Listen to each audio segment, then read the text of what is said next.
I never imagined that at 62, I'd be driving through the silent streets of Seattle at midnight, my hands trembling on the steering wheel, my heart pounding like I was running from a crime I hadn't committed. The rain had just stopped, leaving the city glistening under the pale glow of streetlights.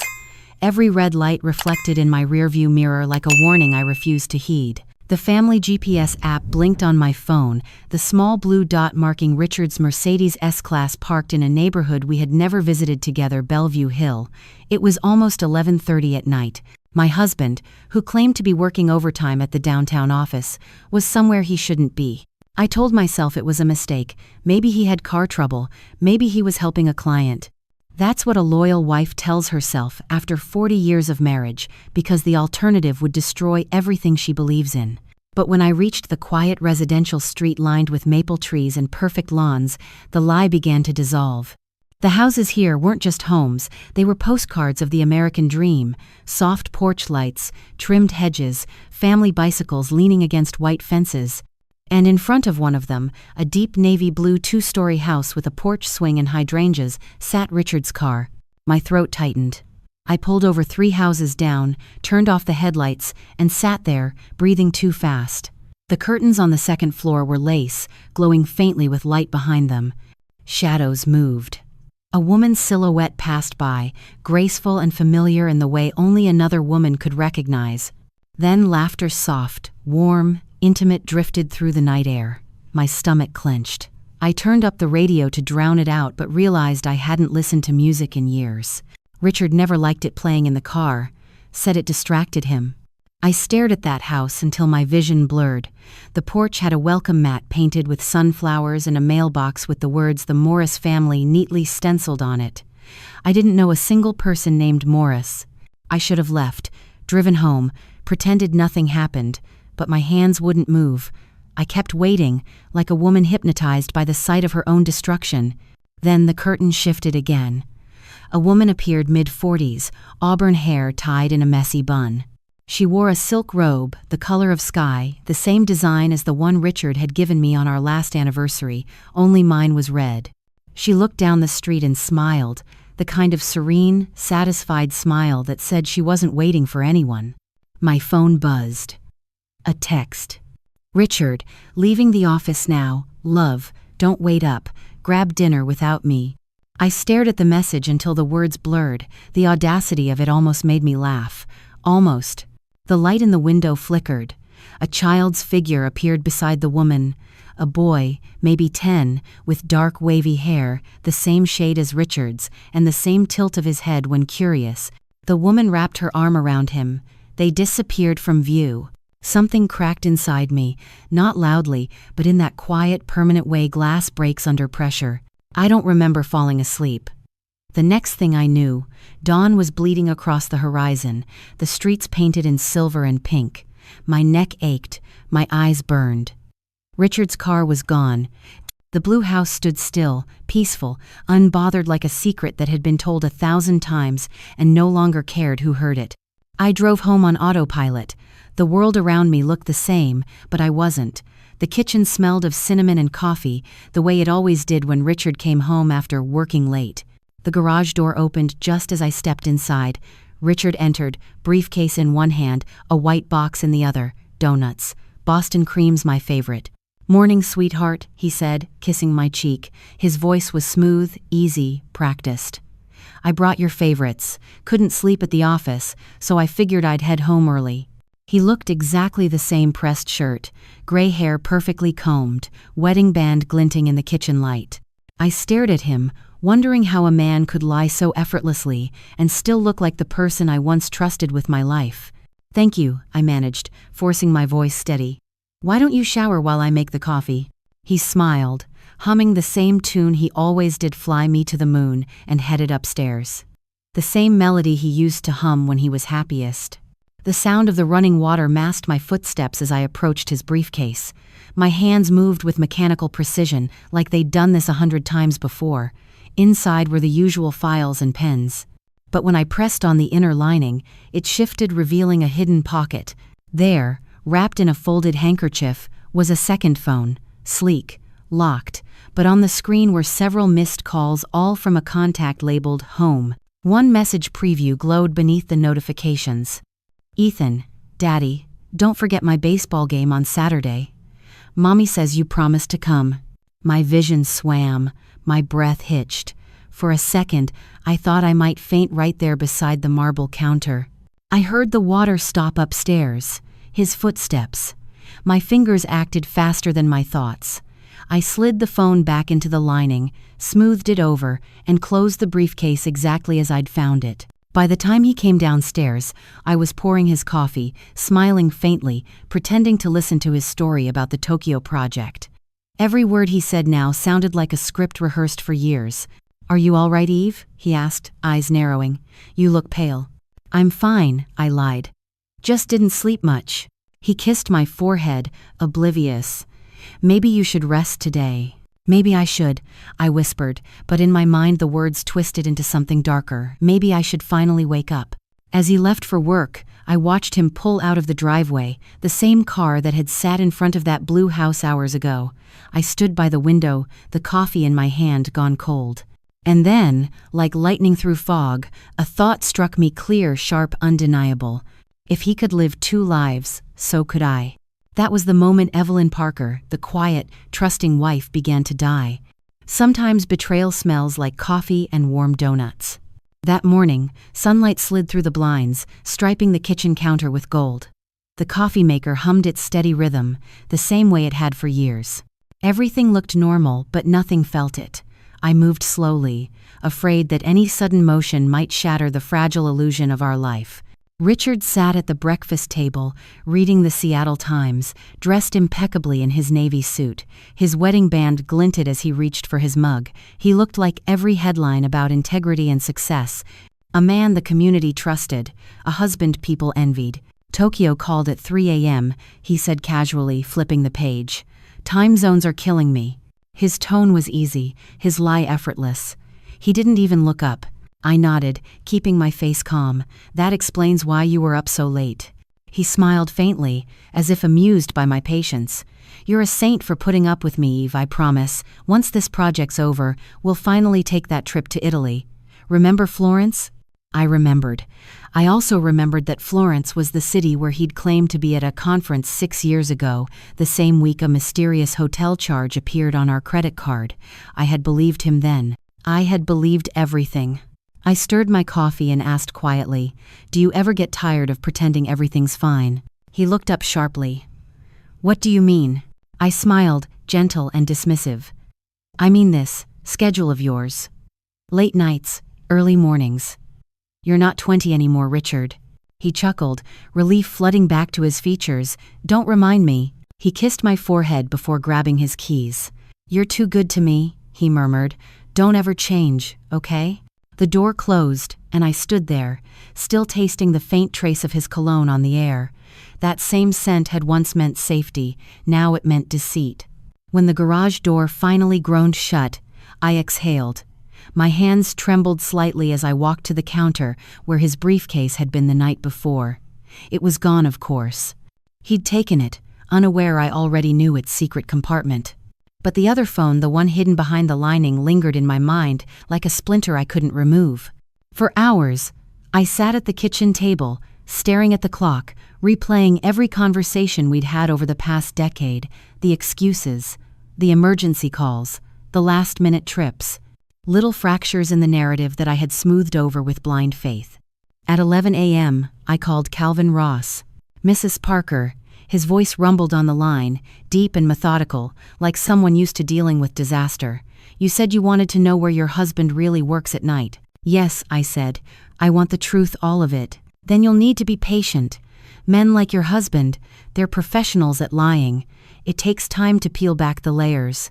"Do whatever you have to," I said quietly. "Just find him." That evening, when Richard came home, I had already set the stage candles lit, dinner warm. My performance began. "How was your day?" I asked sweetly as he loosened his tie. "Exhausting." He poured himself a glass of scotch. "We're finalizing a new contract. The Japanese investors are tough negotiators." I smiled, nodding as if I didn't already know he'd spent the afternoon somewhere far from any office. "Maybe you should take a few days off," I offered. "Relax. Reconnect." He laughed. If only. You know how it is, corporate life never stops. Of course, I said, and sipped my wine. The bitterness was almost comforting. I'd spent the entire day transforming myself into an actress, every word rehearsed, every gesture measured.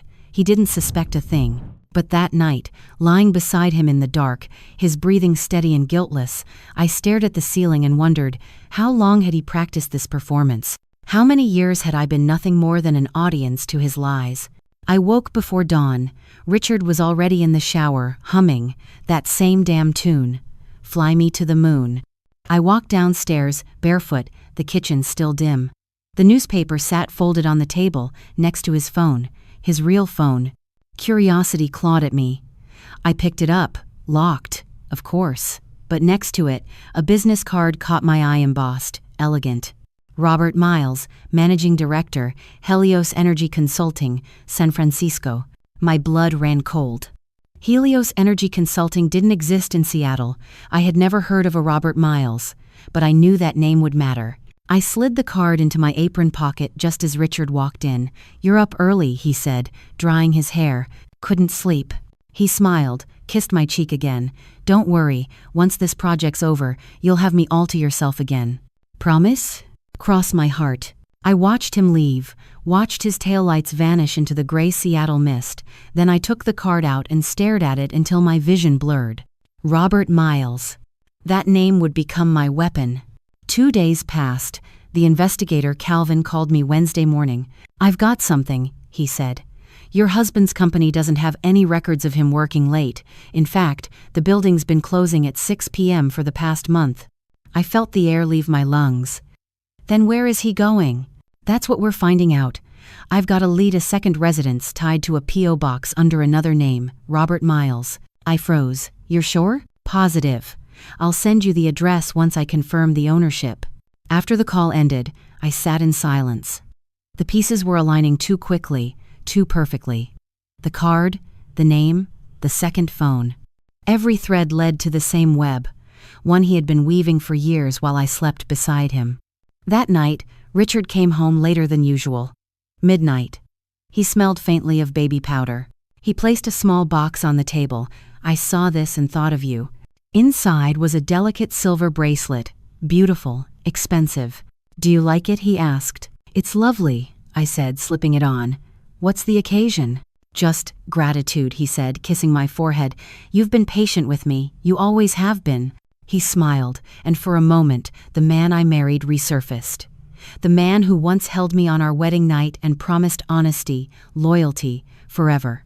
But now, even that memory tasted false. When he fell asleep, I sat at the vanity, the bracelet glinting in the low light. Gratitude. The word turned sour in my mouth.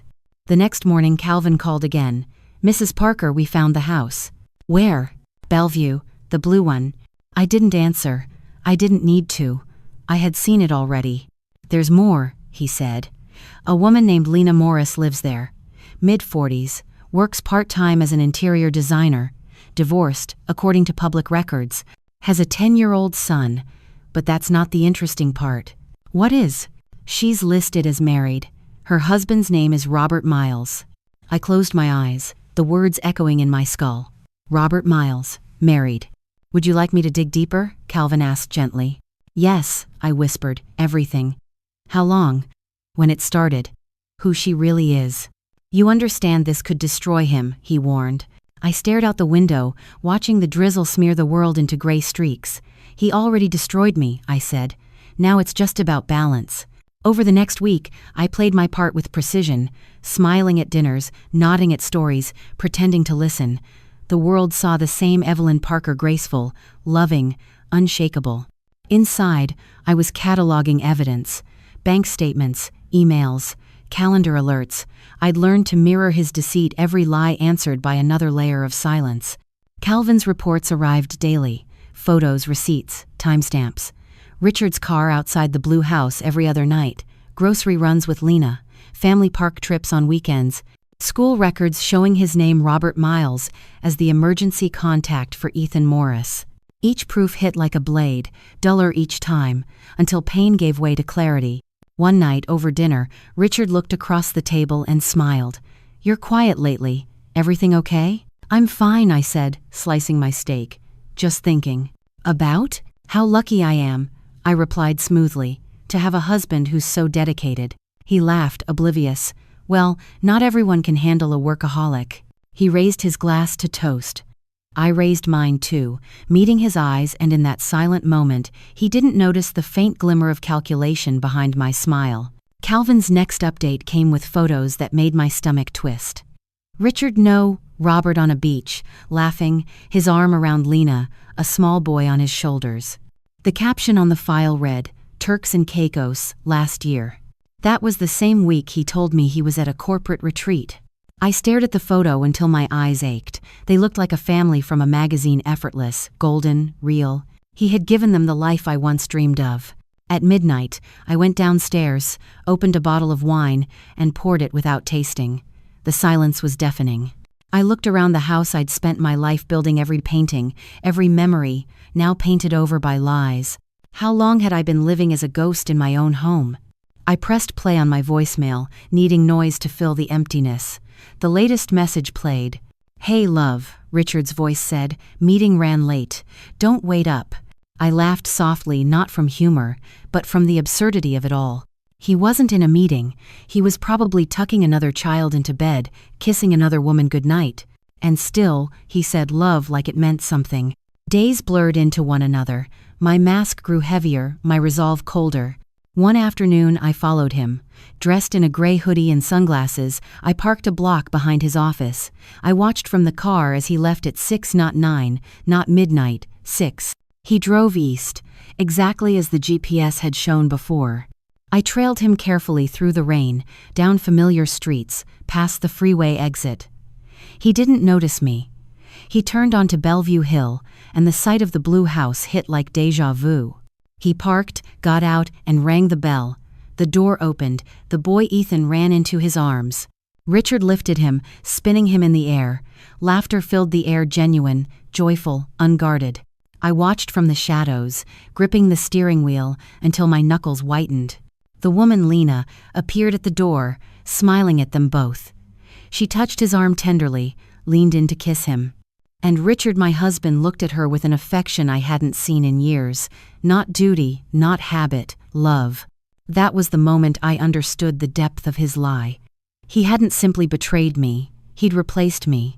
I drove away before my vision blurred again.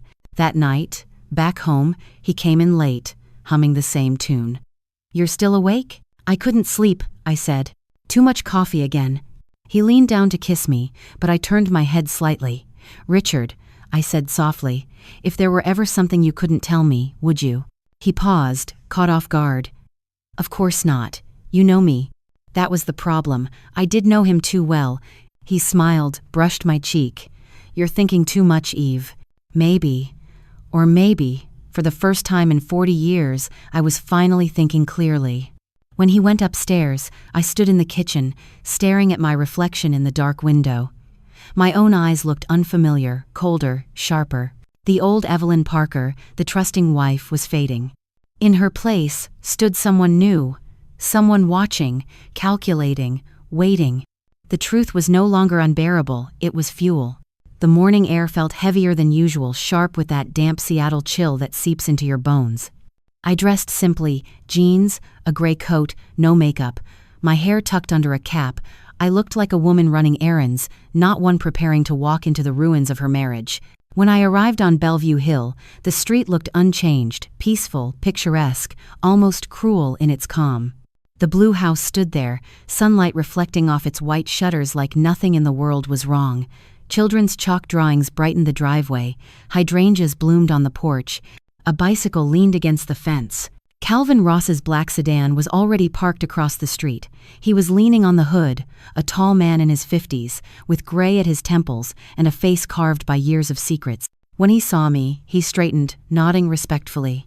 "Mrs. Parker," he greeted, "I appreciate you coming." "I'm not sure appreciate is the word," I murmured. He gave a small, sympathetic smile. "I've seen a lot in my line of work, but this is something else." He gestured toward the house. "They're not home right now. She left about an hour ago, baby in tow, the boys at school. You can take a look." My pulse pounded. "You want me to go in?" "The door's unlocked," he said quietly. "She probably thinks she lives in the safest neighborhood in the country." It wasn't fear I felt then, it was something colder. I crossed the street before my conscience could protest. My hand trembled slightly as I touched the door handle, half expecting alarms, but the latch turned easily. Inside, it smelled like lavender and coffee. The living room was immaculate, sunlight streaming through white curtains, toys neatly arranged in a basket, family photos lining the mantel. My steps were slow, deliberate, like walking through a museum of lies. One photo stopped me cold. Richard, or rather Robert Miles, standing on the porch, arm around Lena, both smiling into the camera, Ethan in front, holding a small puppy. They looked happy. The kind of happiness that was once mine. "He looks younger here," I whispered. Calvin nodded, studying the frame. "He's been living this life for over 10 years, built it from scratch." "How?" I turned to him. "How does someone do that and still come home every night pretending nothing's wrong?" He sighed. "Because he's good at it. Most men who cheat leave trails, text messages, suspicious receipts. Your husband didn't just cheat. He created an entire second identity." I moved toward the desk near the window. Papers, envelopes, and a laptop sat neatly stacked. I lifted one envelope, a utility bill addressed to Robert and Lena Miles, his handwriting on the memo line. Then I saw something that made my breath catch, a photo of a newborn. A baby girl, maybe 6 months old. The note beneath read, "Sky, 6 months old. Our miracle." My knees almost buckled. "How recent?" I asked, voice barely above a whisper. "Born this spring," Calvin said. "Hospital records list him as the father." I ran my fingers over the photo. The baby's eyes were dark blue, the same color as Richard's when we first met. The cruel symmetry of it all almost made me laugh. "I gave up everything for him," I said softly. "My career, my art, 40 years for this." Calvin placed a hand on the back of a chair. "You don't deserve this, Mrs. Parker." I swallowed hard, eyes scanning the room again. Everything about the place screamed of comfort, care, domestic love, handmade curtains, family portraits. A half-finished jigsaw puzzle on the coffee table. But then I noticed something on the wall, a painting. My painting. It was a copy of The Distant Shore, a landscape I had painted decades ago when Richard and I were first married. I'd sold it at a charity auction 15 years earlier. "How the hell did she get this?" I whispered. Calvin looked up. "You recognize it?" "I painted it," I said, stunned. "He must have bought it back. For her." The betrayal hit like a physical blow. My art, the one part of myself I had sacrificed for him, hanging here, in her home. I turned to Calvin. "I need every detail you can find. How long he's been doing this, where the money came from, everything." "You'll have it," he promised. I walked toward the window, staring at the swing, swaying gently in the breeze. "She doesn't know about me, does she?" He shook his head. "According to what I've found, she believes he's a widower. His wife, Evelyn Miles, supposedly died 15 years ago in a car accident." I felt my stomach drop. "So I'm dead?" "In his other life," Calvin said quietly. "Yes." The words hung in the air like smoke. I turned away before he could see the tears forming. He watched me for a moment, then said, "Mrs. Parker, what do you want to do with all this?" I didn't answer right away. My gaze fell back on the photos, birthdays, holidays, Christmas mornings. Richard's face in every one of them, smiling that same practiced smile, except here it looked real. "I'm not sure yet," I said finally, "but I won't let him bury me twice." That night, I couldn't sleep. The ceiling fan spun lazily, slicing the darkness into slow-moving shadows. Every sound, the creak of the house, the hum of the refrigerator, seemed amplified. When Richard came home, he found me sitting in the dark, the lamp still off. "You're up?" he asked, surprised. "It's late." "I was waiting," I said. My voice sounded calm, detached even to me. "For what?" "To ask you something." He loosened his tie, his smile uncertain. "Shoot." "Do you ever think about what happens after we die?" He laughed nervously. "You're in a strange mood tonight." "Humor me," I pressed. "Do you think people remember us as we were, or as they needed us to be?" He frowned, walking toward the kitchen. "You're talking like a philosopher now. Did you drink without me?" "Just coffee," I said. "You know I don't drink when I'm planning." He turned, eyebrows raised.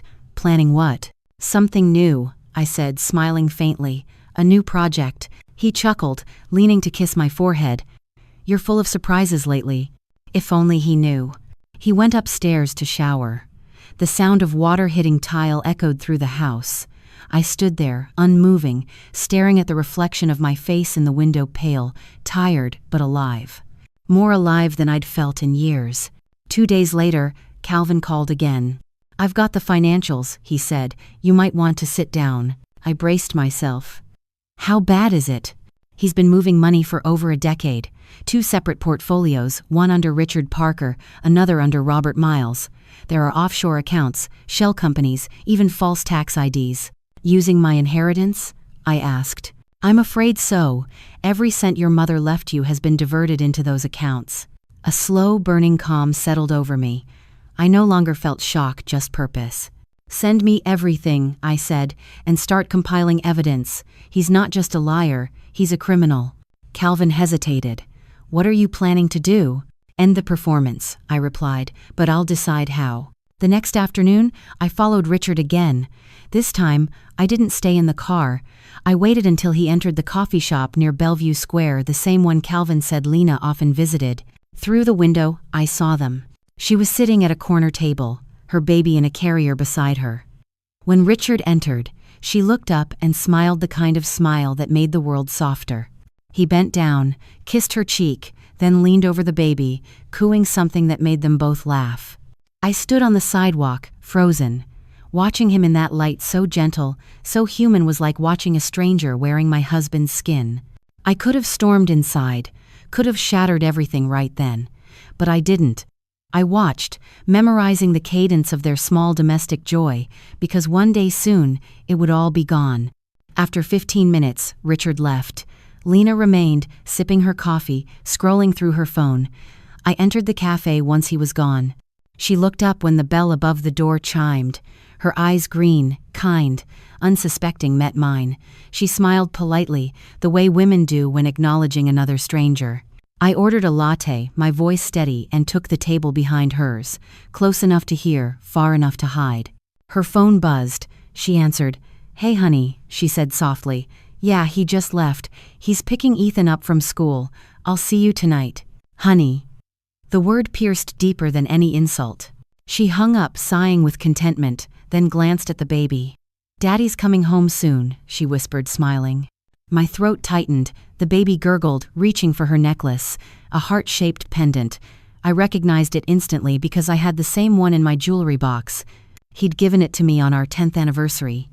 "So you'll always have my heart," he'd said. I almost laughed aloud at the irony. Before I left, I slipped a folded napkin under her cup. On it, a message in neat, calm handwriting. "You deserve to know who your husband really is." No name, no number, just a truth waiting to detonate. That evening, Richard walked in whistling, swinging his briefcase. "You'll never believe the day I had." "I can imagine," I said quietly. He poured himself a drink, oblivious to the storm forming behind my smile. I had rehearsed 1,000 ways this confrontation could go: shouting, crying, throwing things. But now that the moment was near, I wanted something cleaner. Something that would leave a mark he couldn't erase. So I simply asked, "Who's Robert Miles?" The color drained from his face. "I what?" He forced a laugh. "Where did you hear that name?" I tilted my head. "You left his business card on the table last week. You're not usually careless." He stared at me, jaw tightening. "Eve, you're misunderstanding." "Am I?" I stepped closer. "Because I understand perfectly. He's you, isn't he?" The silence stretched, thick and suffocating. His eyes darted toward the door, then back to me. For a moment, I thought he might actually confess. But then, like the coward he was, he smiled. "You've been watching too many crime shows." I laughed once, sharp, bitter. "Then tell me, Richard, why does Robert Miles have my money?" He froze. There it was, the crack, the lie faltering. I saw it in his eyes. Guilt, fear, calculation. Decades of deceit fracturing under the weight of one question. "I don't know what you're talking about," he said finally, voice trembling ever so slightly. "You're tired, Eve. You need rest." I stared at him for a long moment, then smiled. "You're right. I do need rest, but not from sleep." He frowned, confused. "What's that supposed to mean?" "It means I'm done being dead." He blinked. "Dead?" In your other life, I said softly, the one where you buried me. The silence that followed was almost holy. He opened his mouth, then closed it again, searching for words that wouldn't come. I didn't give him the chance. I picked up my coat, my purse, and my keys. Dinner's in the oven, I said calmly. Don't choke on it. And I left. The next morning, Seattle looked deceptively innocent sunlight breaking through the mist, raindrops still clinging to glass towers like fragile truths refusing to fall. I sat in a downtown cafe, hands wrapped around a cup of coffee that had gone cold an hour ago. Every sound, the hiss of the espresso machine, the chatter of strangers blurred into white noise. My phone sat on the table, screen dark, until it buzzed. A message from an unknown number. I'm outside. I turned. Lena stood at the entrance, hesitant but composed. She was even more beautiful, up-close auburn hair, tied in a loose bun, eyes the color of moss after rain, face pale from sleeplessness. She carried the quiet confidence of a woman who had built her life on what she believed was truth. I rose to meet her. Lena? She nodded, her voice cautious. Evelyn Parker? I gestured to the chair across from me. Please, sit. She sat slowly, her hands gripping her purse like a lifeline. You left that note at the cafe. Yes. Why? I took a slow breath. Because you deserve to know the truth. Her lips parted slightly. What truth? I hesitated for a moment, choosing my words like a surgeon chooses a scalpel. Your husband, Robert Miles, his real name is Richard Parker, he's my husband. The silence that followed was thick, electric. She blinked, confusion flooding her face. That's not possible. I wish it weren't. She shook her head, laughing nervously. No, you're mistaken. My Robert lost his wife years ago. She died in a car accident. He showed me the obituary. I met her gaze steadily. I'm very much alive. Her laughter stopped. The color drained from her face. You're serious. I slid a photo across the table one Calvin had printed for me. Richard at our anniversary dinner last year, holding my hand, smiling. That's him. Same eyes, same ring, same lies. She stared at the photo as if it were a bomb about to explode. My God. Her hands began to tremble. She pushed the picture away as if it burned. He told me your name was Emily Miles, that you died 15 years ago. He even took me to your grave. My heart twisted. He built a grave for me? She nodded weakly. There's a headstone, with your name on it. I closed my eyes. The audacity was beyond comprehension. He hadn't just lied. He'd buried me. Lena's voice cracked. I thought he was grieving when I met him. He said he'd lost the love of his life, that he didn't think he could ever love again. Her voice broke entirely. He said I made him feel alive. I watched her, not with anger, but with something heavier, pity. He's been living 2 lives, Lena. 2 homes, 2 families, 2 names. You and I are both his victims. She pressed a trembling hand to her mouth. And Ethan? His son, I said softly. Ours are grown in their 30s. He started over with you. The cafe around us faded into irrelevance. Lena's eyes were glassy, unfocused. I knew something was off, she whispered.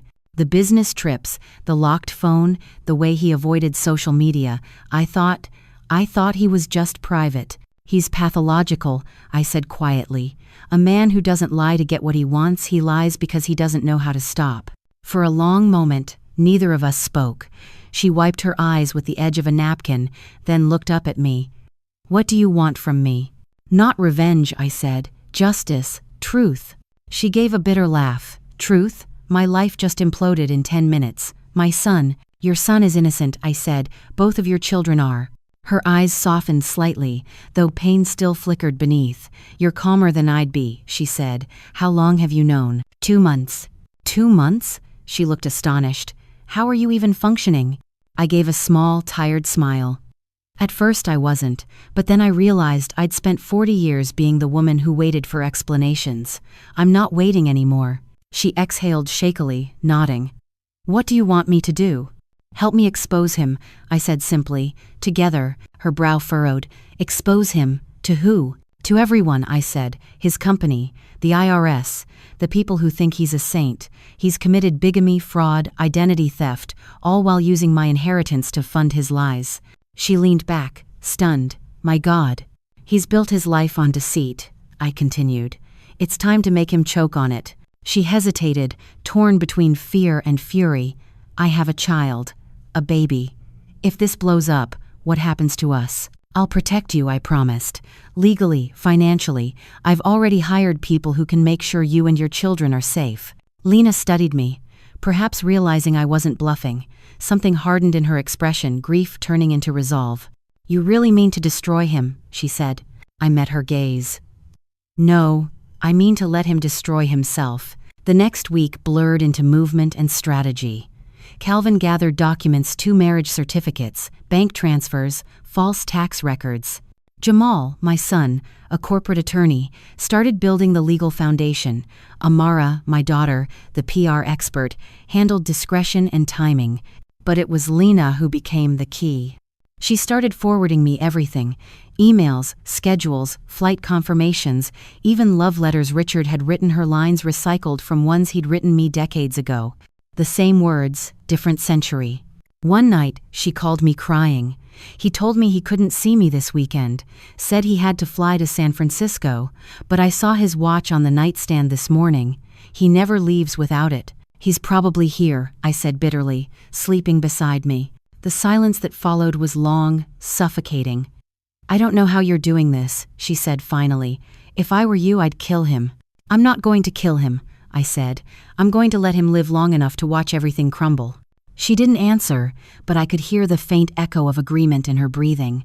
A few days later, we met again, this time in her home. She invited me in cautiously, glancing down the street before closing the door. Ethan was at school. The baby slept upstairs.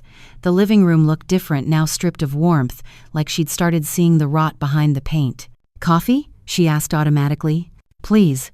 While she poured, I looked around. The photo of Richard still sat on the mantel, but turned face down. A small act of rebellion, but powerful nonetheless. She sat across from me. So what's the plan? I laid out the files on the table, his forged documents, the offshore accounts, the tax discrepancies. This is the framework. When it all breaks, it'll hit him from every angle: legal, financial, personal. And what about the public part? That's where Amara comes in, I said. She's building the narrative. When the story breaks, the world will know exactly who he is, not a respected businessman, but a liar who built 2 lives on stolen money. Lena stared at the files for a long time, then whispered, "He used my name on those tax returns, my address." I nodded grimly. "He'll drag you down with him if you don't separate yourself now." Her eyes filled with panic. "Oh my God." "Don't worry," I said. "Jamal's already filed the necessary documents. You and your children will be legally protected." She looked at me, then really looked. "You've thought of everything. 40 years gives a woman time to learn how to survive," I said quietly. She gave a sad smile. "You're not what I expected." "What did you expect?" "A vengeful ex-wife, angry, bitter." "I was," I said. Then I realized anger gives him power, calm makes him nervous. She nodded slowly. "Then calm will be." That night, Lena texted me again. "Lena, he's here. I can't breathe." Me, "Stay calm. What did he say?" "Lena, he's acting normal. Playing with the baby. Asking about dinner. How can he do this?" Me, "Because he's done it for years." Lena, "I can't keep pretending." Me, "You can. For 2 more weeks. That's all I need." The dots blinked on the screen, then disappeared. No reply. I sat alone in my hotel room, staring at the city lights reflecting off the glass. The weight of what we were doing pressed heavy on my chest. 2 women bound not by love or friendship, but by shared deception. Outside, thunder rolled over the sound. The following morning, I received a call from Calvin. "We've got a problem," he said. "Your husband's starting to notice something's off. He's moving money again, small amounts, but frequent." "He's spooked," I said. "Probably sensed something," Calvin agreed. "He's not a fool, Mrs. Parker." "No," I said darkly. "He's worse, he's confident." He hesitated. "You need to act soon, before he disappears completely." I looked out the window at the rain. "Don't worry, he won't get far." Because for the first time, the stage wasn't his, it was mine. Later that week, I received a package at the hotel, no return address. Inside was a single photograph, Richard and Lena at their wedding, smiling beneath an arch of white lilies. My heart twisted as I realized what it meant. Someone knew what we were doing. An hour later, Lena called, voice trembling. Someone broke into the house. What? Nothing's missing, she said, but the photo albums were scattered. The drawers opened, like someone wanted to send a message. Did you call the police? She hesitated. I can't. If they dig too deep, they'll find out who he really is. I can't risk Ethan. I gripped the phone tighter. Lock your doors. Don't let him see you're afraid. After I hung up, I sat in the silence, my pulse thundering. Richard was beginning to sense the shadows closing in, and like every predator cornered, he'd fight. The next evening, Richard came by the hotel. He had no idea I was staying there, which meant someone had told him. He knocked twice. When I opened the door, his expression was calm, too calm.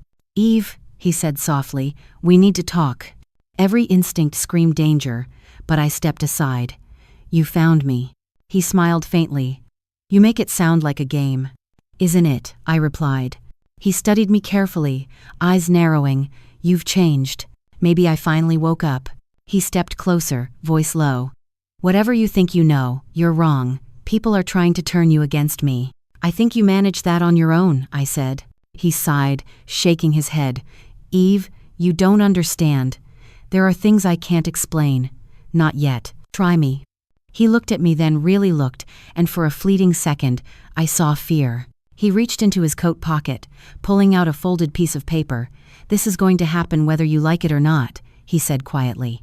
But when it does, remember I tried to protect you. He left the paper on the table and walked out before I could stop him. I stared at the door long after it closed, my pulse hammering. Finally, I unfolded the note. It was a bank statement from an offshore account in the Cayman Islands recently emptied. All $5 million, gone. The rain had turned the Seattle skyline into a smear of silver and ash. I watched it through the taxi window as if the city itself were dissolving. Every drop that hit the glass seemed to whisper the same words over and over. He took the boy. Ethan. The child who never asked to be born into this labyrinth of lies. Calvin's voice on the phone had been sharp, clipped, all business. Private jet, left at dawn. Flight plan listed as San Francisco, but there's no record of landing. He's covered his trail. Covered.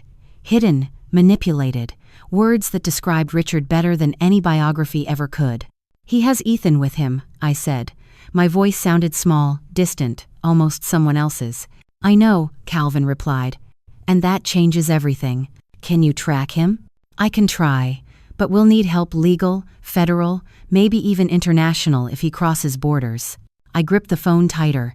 Then get it, whatever it costs. By noon, I was sitting in the corner of a law office in downtown Seattle, waiting for my son Jamal to arrive.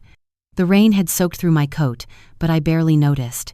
My fingers kept tracing the faint scratch on my wedding ring, a mark from the day Richard and I painted our first house. I used to think it symbolized endurance. Now it felt like a scar. When Jamal entered, his face was pale, drawn tight with controlled fury. Mom, what happened? He took Ethan, I said. He's running. Jamal dropped his briefcase onto the table. He's not getting far. Calvin arrived moments later, trench coat dripping rainwater, carrying a file thick with updates. We've confirmed movement through a private hangar. The jet belongs to a shell company under his Robert Miles identity. He withdrew $5 million from the Cayman account 48 hours ago. Jamal exhaled sharply. Classic flight prep. He's going to vanish. New name, new country. Not if we cut off his oxygen, Calvin said. Money first, then reputation. He slid a photo across the table, grainy surveillance footage from the hangar. Richard boarding the jet with Ethan in his arms. The boy's head rested on his shoulder, asleep. Something inside me cracked. I whispered, he looked so gentle with him. Calvin's voice softened. That's how men like him survive. They weaponize kindness. Jamal leaned forward. We can freeze his assets, but if he's crossed state lines with a minor under a false identity, that's federal. We need the FBI. I don't want headlines, I said quickly. Not yet. The press will destroy that child before it destroys him. Then we do this quietly, Jamal said. We find him first. Calvin nodded. Agreed, but we'll need leverage. What kind of leverage? I asked. The kind that forces him to come to you, Calvin said. That evening, I met Lena at a motel on the outskirts of Tacoma. The room smelled faintly of mildew and fear. She was pacing when I entered, her hands shaking. "He took my son," she said immediately. "I should have seen it coming. He said he was taking Ethan to the zoo. God, I believed him." I placed a hand on her arm. "You're not the only one he fooled." She sank onto the bed, covering her face. "He wouldn't hurt him, right? Richard wouldn't hurt Ethan?" I hesitated.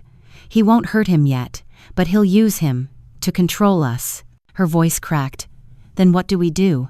I sat beside her, lowering my voice. "We make a deal. You and I a pact. No more fear, no more secrets. We take back control." She looked at me through tear-glossed eyes. "How?" "By being smarter than he is." I pulled a folder from my bag documents Calvin had gathered. Tax records, property deeds, hidden bank accounts. "This is his empire, every lie built on paper. If we dismantle this, he'll have nowhere left to hide." She wiped her eyes, nodding slowly. "And Ethan? Once his money's gone, he'll have to surface. That's when we strike." Lena stared at me, the disbelief in her eyes shifting into something harder. "Resolve. You're not the woman I met 2 weeks ago." I gave a humorless smile. "Neither are you." We shook hands. It felt less like an alliance and more like a blood oath. The next 48 hours were a blur of motion and manipulation. Calvin traced financial movements while Jamal coordinated quietly with a contact at the Department of Justice. Amara managed the information flow, crafting a version of events that could control public reaction if things leaked early. Lena and I became ghosts, moving through the city like shadows. We rented an apartment under a fake name near Lake Union neutral ground, safe enough for strategy, close enough for war. She brought Ethan's toys, small reminders of the child at the center of this chaos. Sometimes, I'd catch her staring at them, lost in thought. "He sleeps with the red truck every night," she'd say softly. "If he doesn't have it." Her voice always trailed off there. I never told her that, when my own son was small, he'd done the same. By the third night, we had a lead. Calvin called after midnight. "He made contact," he said. "Who?"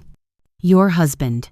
He reached out through an encrypted email to a business associate in Los Angeles, the same alias he used for the fake consulting firm. The message was short: "Need safe harbor for me and my son. Temporary, cash ready. Do we know where he is?" "Not yet, but we're getting close." The IP pinged near Sacramento before disappearing. Lena leaned forward, gripping the phone speaker. "What if he takes Ethan out of the country?" "He can't," Calvin said.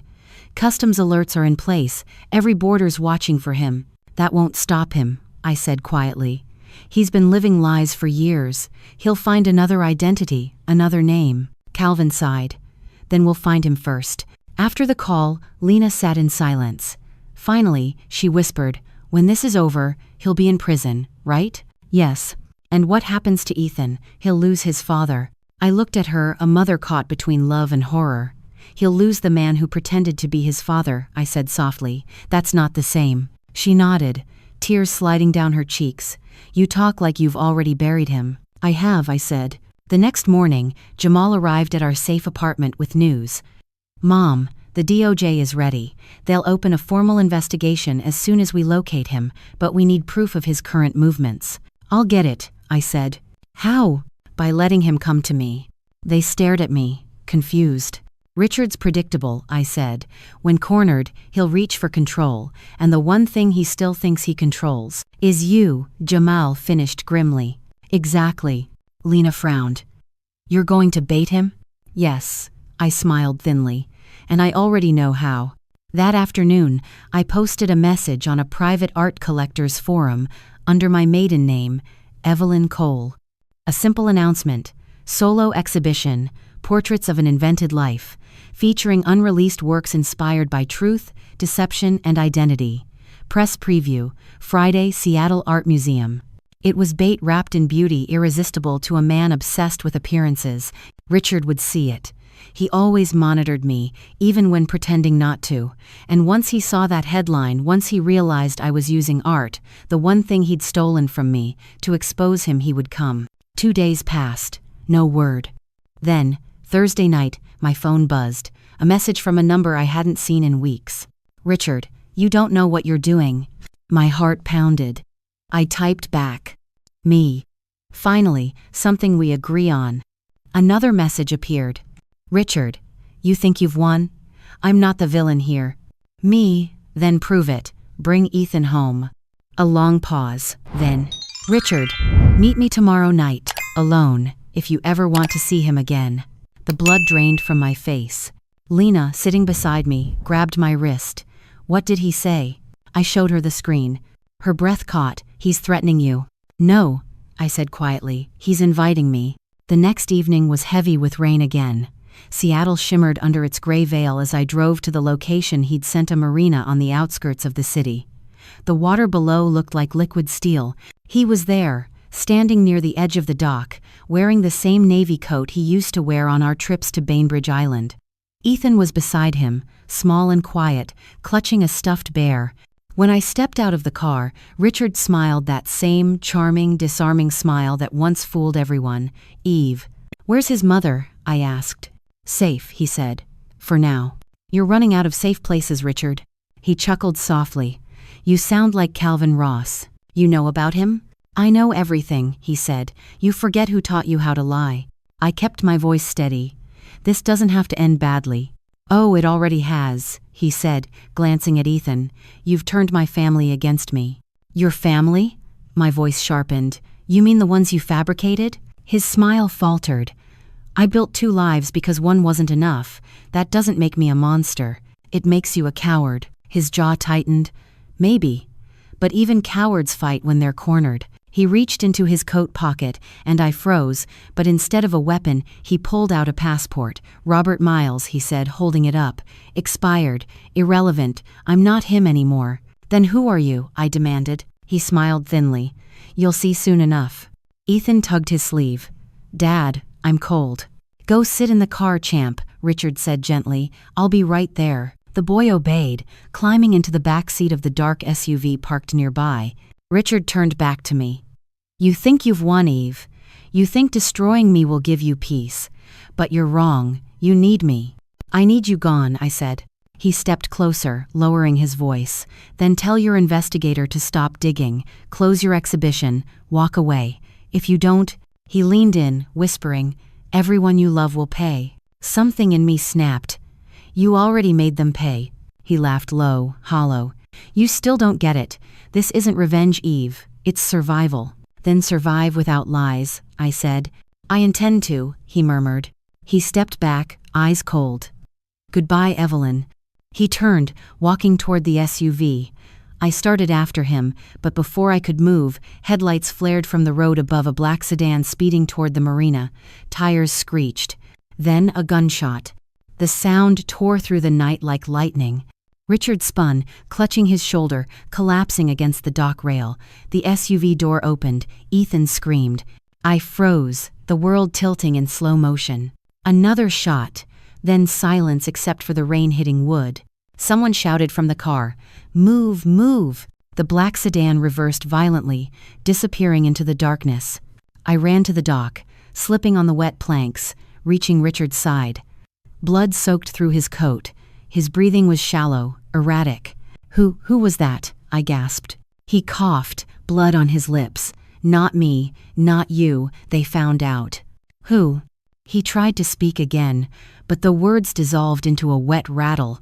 His eyes darted toward the SUV, toward Ethan. Don't, let them. His body went limp. I looked up. The car engine roared to life. Ethan's terrified face pressed against the window as the SUV sped away into the rain. Ethan, I screamed, running after it, but my voice was drowned by the storm. He was gone, again. When a man like Richard disappears, he doesn't vanish into thin air, he dissolves into the cracks of the world he built. That was the thought echoing in my head as I stood outside Harborview Medical Center at dawn, the rain turning everything ghost gray. Police lights flickered across wet pavement. Paramedics moved like ghosts between the ambulances. And inside, the bed where Richard Parker had been lying, bleeding, broken, unconscious, was empty. Gone, again. Calvin stood beside me, his expression carved from stone. They say he was stable when he arrived, he muttered. 2 hours later, someone pulled the fire alarm. Cameras went down for 6 minutes. When the feed came back, he was gone. 6 minutes, I whispered. That's all it takes to erase a man. He glanced at me. No, Mrs. Parker. That's all it takes for a man like him to disappear on purpose. I turned to him sharply. You think he staged this? Calvin hesitated. There's no blood trail, no forced entry. Whoever moved him knew exactly how to do it, where the blind spots were, how to bypass the security wing. Or, I said quietly, he had help from the inside. The detective overseeing the scene, a broad-shouldered woman with sharp eyes named Lieutenant Voss, approached us. Mrs. Parker, I'll be honest, we've got nothing so far. No witnesses, no vehicle on camera. Your husband's records show 2 active passports, both flagged. If he's alive, he's not using his own name anymore. He's not my husband, I said coldly. Not anymore. She nodded, understanding but wary. Still, if he's alive, he's dangerous, and if he's dead, someone wanted to make it look like he isn't. Either way, this isn't over. I looked past her, toward the storm clouds crawling over Seattle. It's never been over, I murmured. That afternoon, I met Lena at the safe house. She was pale, trembling, her eyes bloodshot from crying. The moment she saw me, she stood up. Where's Ethan? Did they find him? I shook my head. Not yet. Her knees buckled slightly, and I caught her before she fell. He's all I have, she whispered. Please tell me he's alive. I tightened my grip on her shoulders. Listen to me. Whoever took Ethan isn't after him. They're after control. He's leverage. Her eyes widened. You think Richard? No, I said quickly. If Richard took him, we'd have heard something by now. This feels different. The gunman at the marina, the timing, the money transfers, it's all connected. She blinked, confused. To what? Calvin entered, closing the door behind him. To something bigger than your husband's lies, he said grimly. He dropped a folder on the table, filled with printouts and maps. We traced the offshore accounts: Cayman, Luxembourg, Singapore. They're all linked to a front company called Helios Consulting. Sound familiar? I froze. That was on the business card I found in his briefcase. Robert Miles, managing director. Calvin nodded. Exactly. Only problem? Helios isn't just Richard's invention. It's part of a larger operation: money laundering, corporate fraud, maybe even political funding. And Richard wasn't running it. He was working for someone. Lena's voice trembled. Someone like who? Calvin exhaled. A man named Everett Cole, Silicon Valley investor, philanthropist, publicly clean. But underneath, dirty money everywhere. Your husband was his fixer. When he got shot, it wasn't about you or Lena. It was a message from Cole. The name hit me like an electric jolt. Cole. I'd seen it before in our old bank statements, charity galas, donation lists. Richard had introduced him to me once at a fundraiser years ago. Charming, quiet, expensive suit. I remembered shaking his hand and feeling something off, like a smile that didn't reach his eyes. He swallowed hard. So Richard's disappearance was either a rescue, Calvin said, or a cleanup. Lena's voice cracked. And Ethan? He's a pawn now, Calvin said quietly. They'll use him to control Richard or silence him permanently. Silence thickened the room. The rain against the windows sounded like ticking clocks. Finally, I said, then we find Ethan first. Before they do, Calvin nodded. I have someone in Sacramento tracking private airfields. If Richard's alive, he'll surface soon. Men like him can't stay hidden. They need the illusion of control. That night, sleep refused to come. I sat by the window, watching the reflections of city lights shimmer across Lake Union. My phone buzzed once, an unknown number. I hesitated, then answered. Evelyn. His voice, hoarse, weak but unmistakably Richard's. My pulse spiked. Where are you? Doesn't matter, he rasped. Listen carefully. You need to get out of Seattle. What? Why? They're coming for you, he said. Everett knows everything. The investigation, Calvin, Lena, he's cleaning house. Where's Ethan? A pause too long. Alive, for now. Where is he, Richard? I can't tell you. They're watching. I only have a few seconds. Please, Eve, you have to trust me this time. I almost laughed. Trust you? After everything? You don't understand, he whispered urgently. I didn't mean for any of this. It started as a job laundering, simple. Then Cole pulled me in deeper. I tried to get out, but he owns people, judges, police. The line cut to static. Richard? I shouted. Richard? But he was gone. I lowered the phone slowly, staring at the dark screen. He'd said, "They're coming," which meant this wasn't about revenge anymore. It was survival. By dawn, we were already moving. Calvin arranged a secure vehicle. Lena packed what little she could carry. We drove south, following the I-5 toward Oregon, gray clouds swallowing the highway. Every mile felt heavier. Every sound made Lena flinch. Halfway down the road, Calvin's phone buzzed. He answered, listened, then turned pale. "It's my contact. Someone tried to breach the safe house in Tacoma last night. 2 men, armed, asking for you by name." "They're not wasting time," I said. He nodded grimly. "We need to change cars, now." We switched vehicles at a rest stop near Kelso, an old sedan. Calvin had stashed under a fake name. As we pulled back onto the highway, I couldn't shake the feeling that eyes were watching from every mirror. Hours passed. The rain didn't stop. Finally, we crossed into Oregon. Calvin drove silently, his jaw clenched. Lena stared out the window, her fingers wrapped around Ethan's toy truck. "Where are we going?" she asked softly. "Somewhere they won't expect," I said. "Ashland. My old art mentor owns a cabin there. It's off the grid." She nodded, silent. When we finally reached the cabin that evening, the forest was drenched in fog. The air smelled of pine and old secrets. We unloaded our things quickly, barricaded the doors, checked the locks twice. For the first time in days, silence felt like safety. Or so I thought. Around midnight, a soft beep woke me, faint but distinct. I sat up, scanning the dark room. Another beep, then a flash of green light from beneath the dresser. A tracker. My pulse spiked. I grabbed it and ran to the living room where Calvin was sleeping on the couch. "They found us," I hissed. He bolted upright. "Where did you—" I showed him the device. "It's active." He cursed under his breath, pulling out his phone. "We need to move now." Lena stumbled out of the bedroom, clutching a blanket. "What's happening?" "They tracked the car," Calvin said, already grabbing his coat. "We've got maybe 20 minutes before." A crash outside cut him off. Headlights flooded through the window. "Down!" Calvin shouted, pulling me to the floor as the first bullet shattered the glass. The world erupted into chaos, splintering wood, screaming tires, the smell of burning rubber. Lena shrieked as bullets ripped through the walls. Calvin returned fire from the doorway, his gun flashes lighting the darkness like lightning. "Go, back door!" We crawled through the kitchen, glass crunching beneath our hands. Outside, rain poured over the forest like a curtain.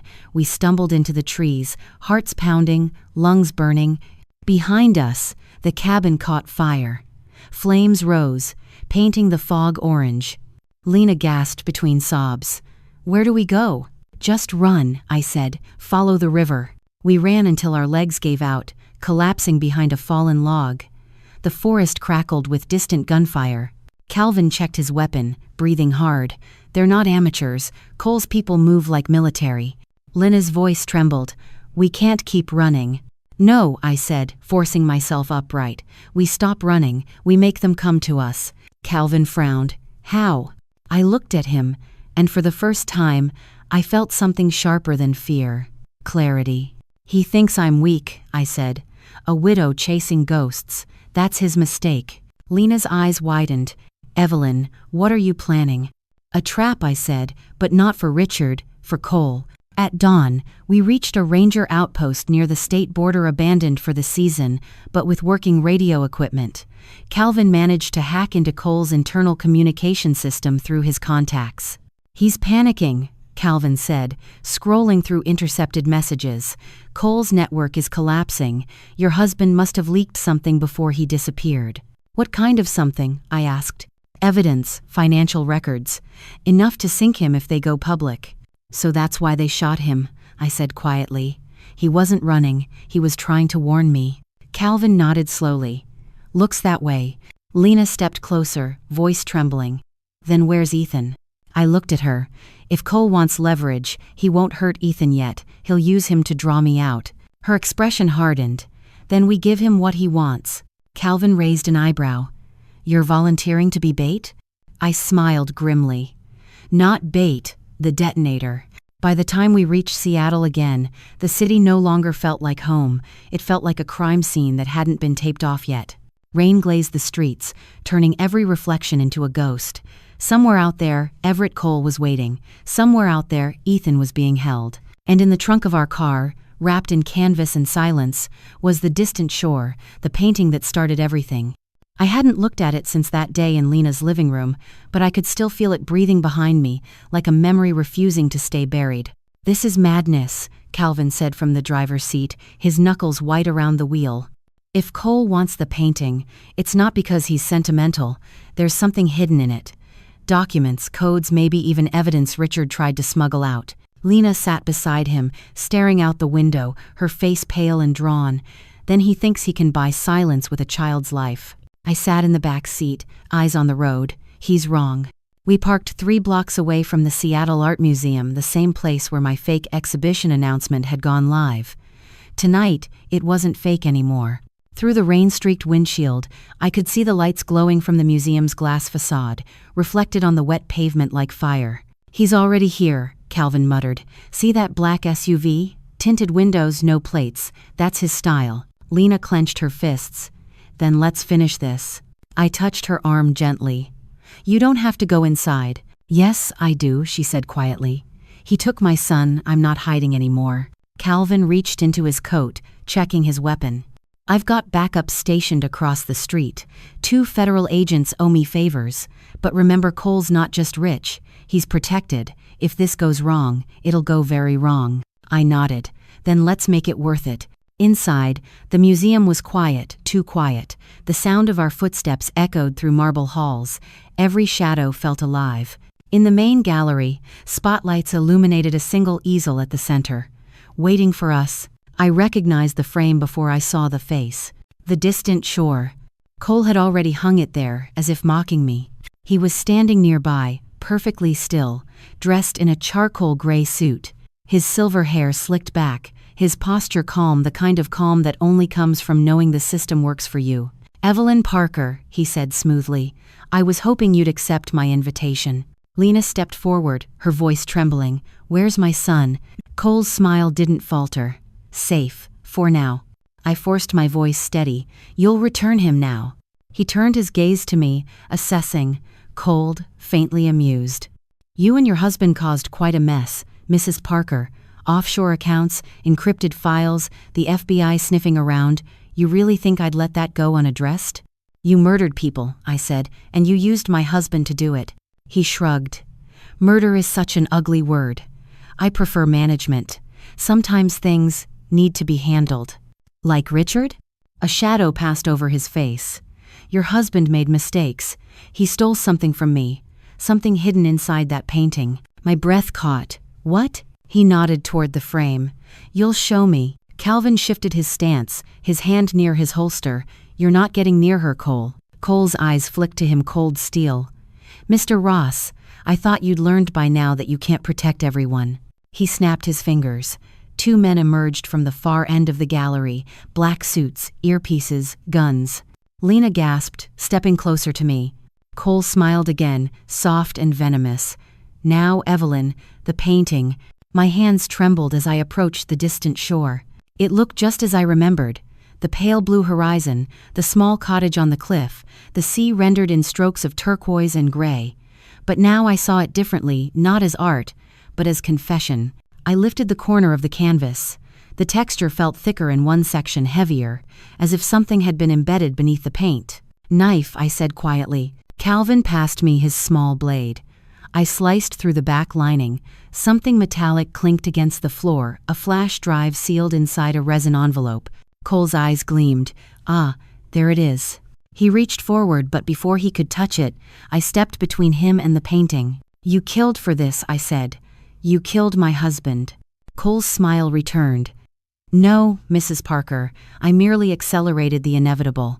Richard was a liability, and liabilities have a shelf life." He extended his hand.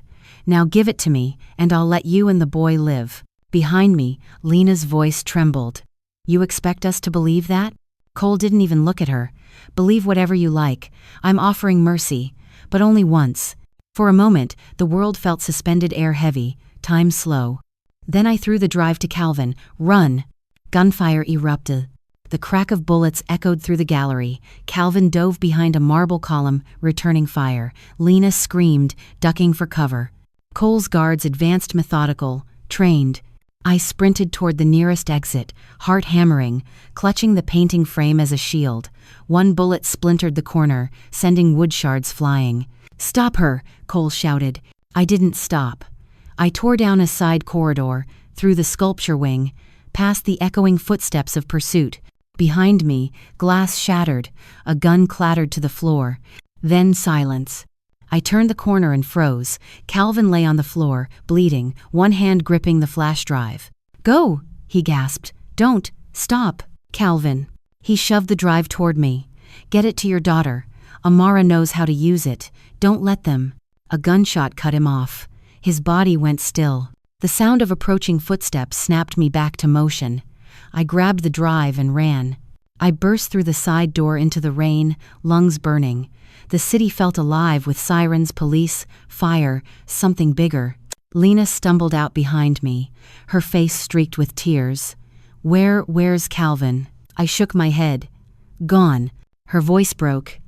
"Oh God." "We can't stop," I said. "We have to move." We darted down an alley, rain pouring off metal awnings. Behind us, the museum lights flashed red and blue, law enforcement converging. "They'll blame us," Lena whispered.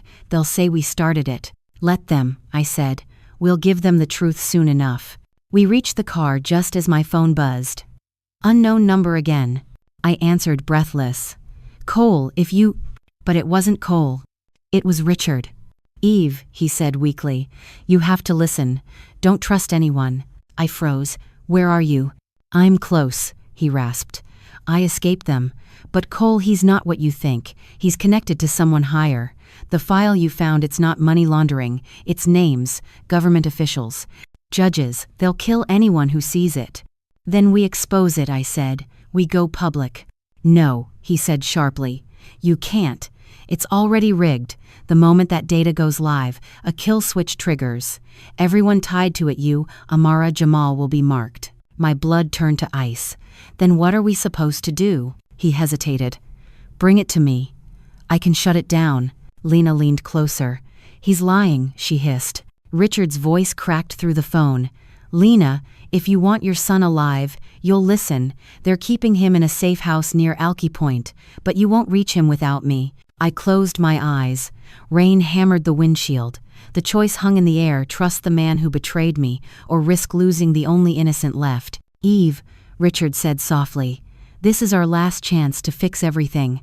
Then the line went dead. We drove through the storm in silence. Lena's voice was raw when she finally spoke.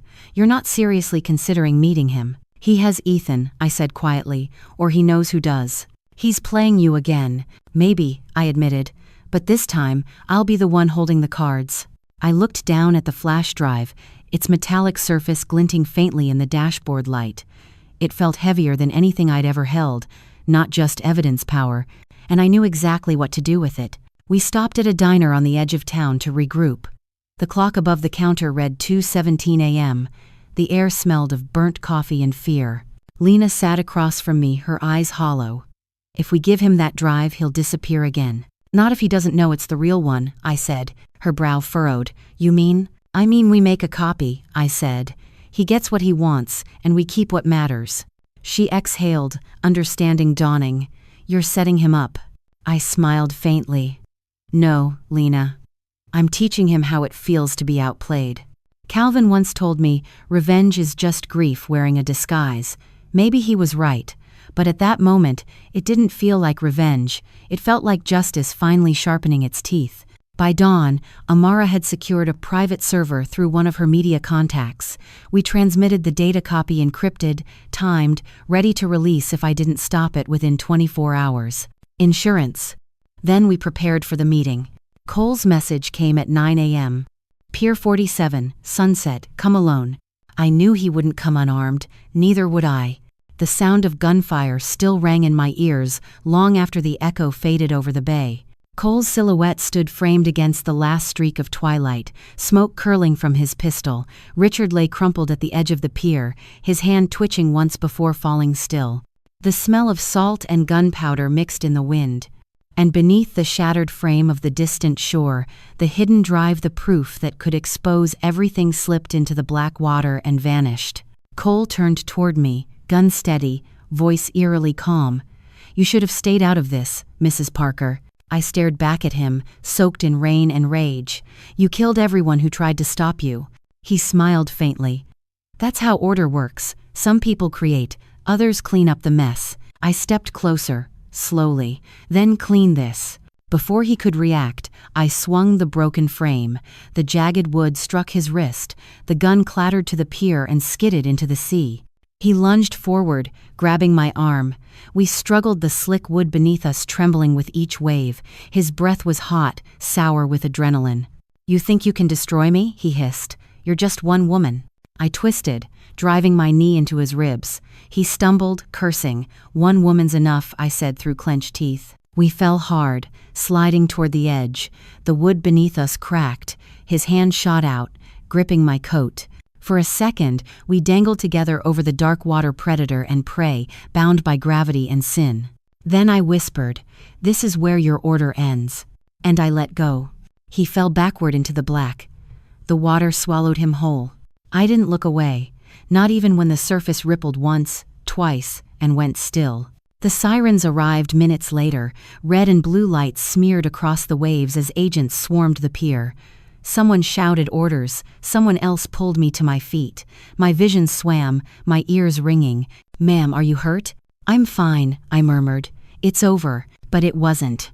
Lena appeared through the chaos, drenched, breathless, eyes wide with terror. "Ethan," she cried, "where's my son?"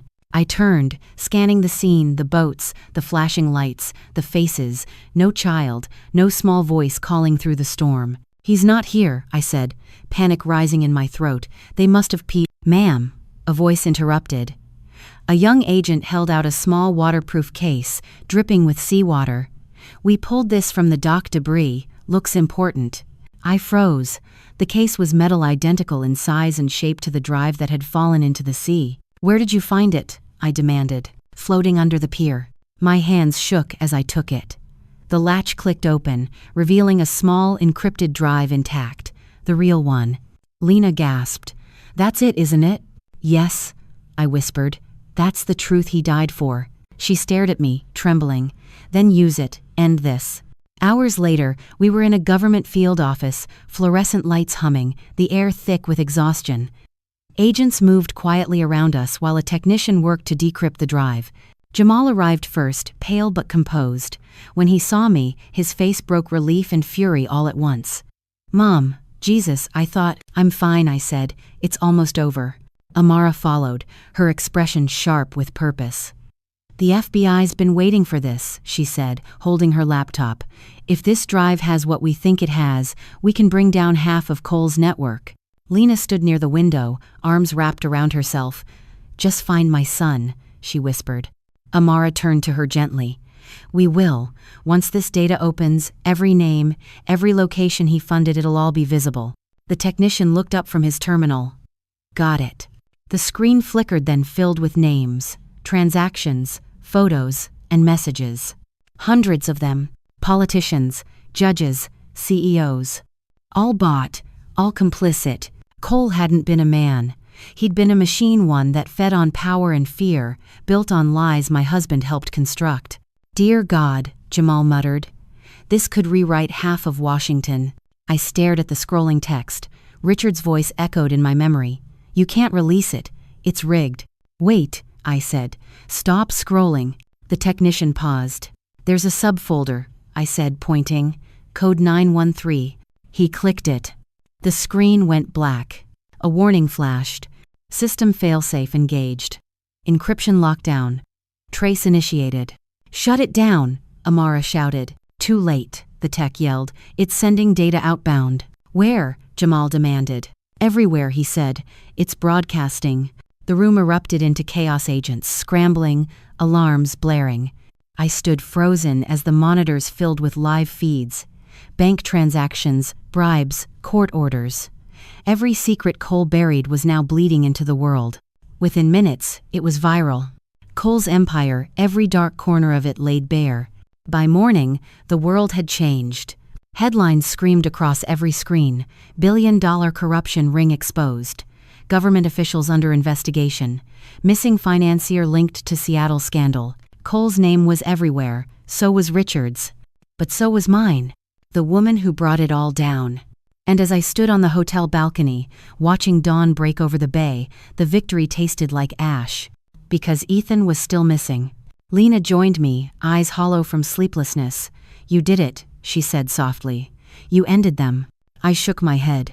"Not yet." She frowned. "What do you mean?" I turned to her. Richard's body was never recovered. And Cole, he might have drowned, or he might not have. Men like that don't die quietly. Her voice trembled. "So what now?" I looked out at the horizon. "We finish it." 3 days later, a call came from an unlisted number. I hesitated, then answered. A man's voice spoke softly. "Mrs. Parker, I believe you're looking for a boy." My stomach twisted. "Who is this?" "Someone who did business with Everett Cole," he said. "Let's just say we had disagreements about payment. I want out. And I want to live. Meet me in person. Tomorrow. 10 p.m. Pier 9. Before I could respond, the line went dead. Lena's face went pale when I told her. "It's a trap," she whispered. "I know," I said, "but if there's even a chance Ethan's alive." She gripped my hand. "Then I'm coming with you." That night, the pier was quiet except for the hum of boats rocking against the tide. The city glowed faintly behind us, reflected on the black water like a ghost of civilization. We waited. Then a shadow appeared tall, wearing a dark coat.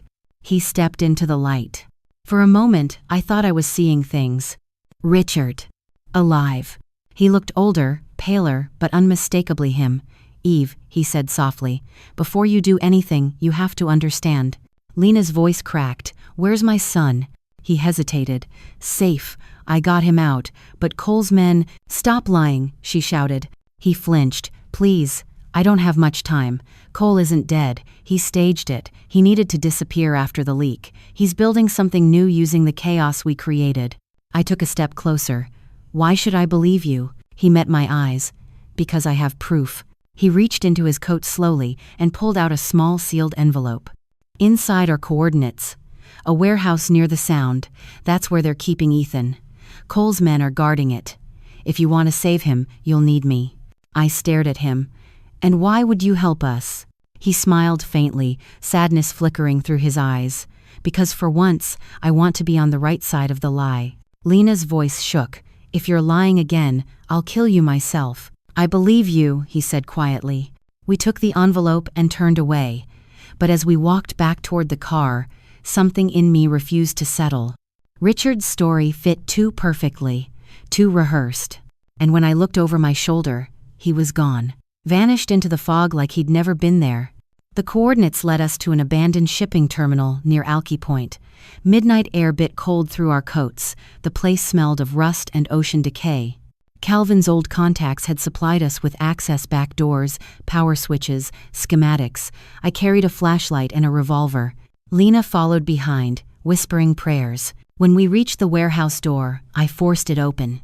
Inside, the beam of my flashlight caught on metal crates and shadows, and then, a small figure in the corner. "Ethan!" Lena cried, running forward. The boy turned pale, shaking but alive. "Mom!" They collapsed into each other's arms. Relief flooded the air like light breaking through water. But it lasted only seconds, because a voice behind us said, "Touching reunion." We spun around. Everett Cole stepped from the shadows, dry, immaculate, alive. "I must say," he murmured, "you're far more resourceful than your husband." I raised the gun. "This ends now." He smiled. "Oh, I agree." A red light blinked on the wall, small, pulsing. My stomach dropped. "Is that—" "Insurance," Cole said softly. "You released my files, so I thought I'd return the favor." A low hum filled the air. The crates around us began to vibrate. Lena clutched Ethan, eyes wide. "What is that sound?" Cole's smile didn't waver. The cost of exposure. The floor shuddered. The lights flickered. And then a deafening roar. The explosion threw me backward into darkness.